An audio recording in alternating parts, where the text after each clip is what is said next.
2012, beginning of 2013, I was working for the yoga studio, and there was a letter that was sent to all the people that were on the roster, being teachers at the yoga studio. It was Lisa Miyamoto. She sent it to the staff seeking someone to teach yoga to the population of students that were identified at Warren Central High School as being the most likely to not graduate. I answered this letter. Also, Dr. John Jarrett answered this letter. So we went together and we taught yoga to this class, and they really loved the class. They loved what they were learning. So we stayed with this group of students until they graduated high school. Then the word spread through English teachers, so we went to teach at Broad Ripple High School, and through an instructor at the yoga studio, we started teaching at Zionsville High School, and these notes kept on arriving to the yoga studio, and thanks for what we were doing. So one day, the owner of the yoga studio had the idea, let's start something where we bring yoga to these students in a more organized way.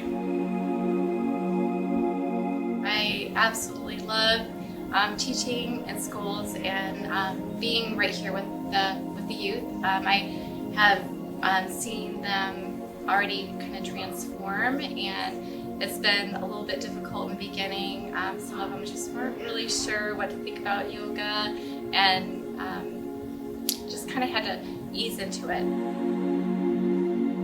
One thing I noticed most about the kids with yoga is that they come in pretty squirrely, especially being in PE. They're used to moving around. And with yoga, we found that they calm down pretty easily. They learn to focus on their breath, focus on only that and what they're doing for the day, not anything else, not what's going on at home, not all the struggles that they have, but they worry just about what's going on for that moment, try to put everything else out of their mind and learn to just focus on them. The biggest thing I noticed with our yoga is the transformations the students made over time. I think when we first introduced it to them, it was a little resentment and they didn't want to do it. However, once they got used to it and they got used to practicing, they enjoyed it when it was time to do it. They enjoyed it. They got to relax. They got to meditate.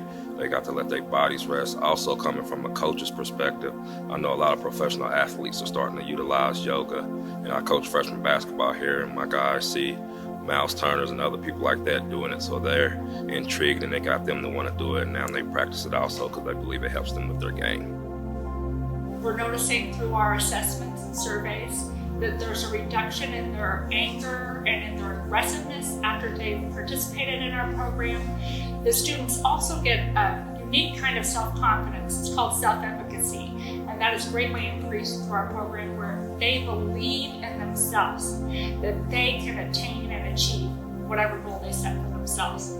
So we're really pleased that in that track record, we're also finding all measures of social emotional learning are enhanced through the practice of yoga.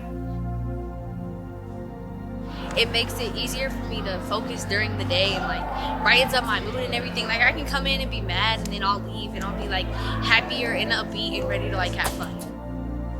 I kind of expected it to be boring, but it was very peaceful and like it could really help you within your peace. I say I like yoga for the simple fact that it's challenging me, because when I first came in, I thought it was gonna be like easy peasy, but like since I'm an athlete, I need to work on my balance and everything.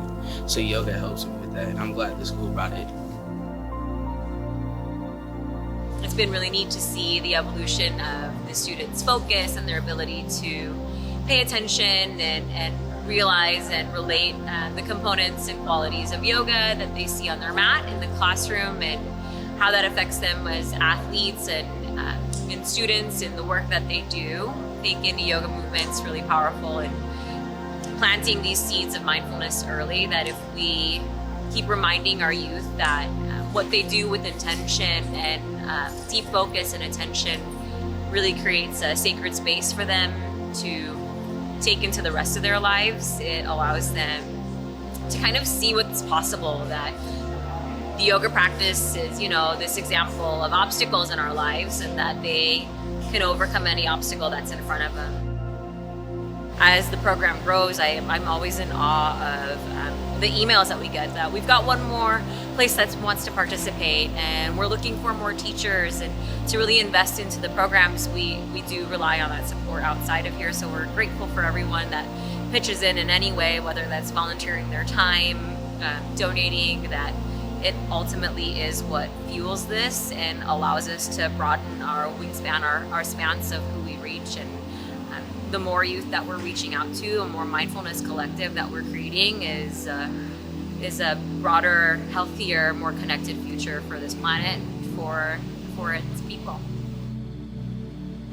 In short, we really have been so fortunate that we're gaining more and more lead instructors. We're able to sustain this program, and with everyone that is here today, we're thankful that you're supporting us. We are on a mission long-term to make Indianapolis a kinder city. We want to see a reduction in the rates of violence in the city, and I think we're starting at these young ages and taking these students all the way through high school.